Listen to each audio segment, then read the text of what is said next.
நான் என்ன கேட்கிறேன், இன்னைக்கு பாராளுமன்றத்தை ஏன் முடக்குறாங்கடா? ஏன் முடக்க மாட்டாங்க?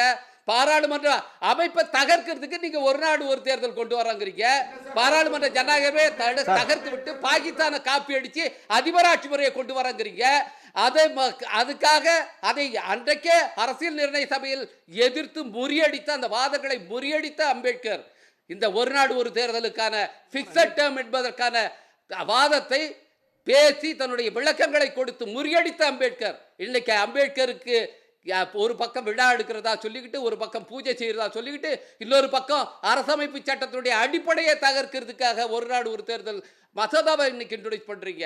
ஒரு பக்கம் அம்பேத்கருக்கு அரசியல் நிர்ணய சபையில் அவர் பேசின கருத்துக்களை எல்லாம் சுத்தமா தூக்கி எறிந்து விட்டு இன்றைக்கு அதை செய்யறீங்க. ஒரு பக்கம் அரசமைப்பு சட்டத்தை பேசிக்கிட்டே இன்னைக்கு அம்பேத்கரை இழிவுபடுத்துறீங்க. அதுக்கு மாதிரி செய்யும் போது பாராளுமன்றம் எப்படி செயல்படும்? பாராளுமன்றத்தை முடக்குவது யார்? இன்றைக்கு பாராளுமன்ற நடைமுறையே, பாராளுமன்ற நெறிமுறைகளையே இன்றைக்கு காலில் போட்டு மிதித்துக் கொண்டிருக்கிற கட்சியாக பாரதிய ஜனதா கட்சி இருக்கு. இன்றைக்கு அதிக அளவில் பாராளுமன்றம் இயங்கவில்லை என்று சொன்னால் அதுக்கு காரணம் ஆளுங்கட்சியாக இருக்கிற பாரதிய ஜனதா கட்சி. இன்னைக்கு பார்க்கிறவர்கள் எல்லாருக்கும் தெரியும்.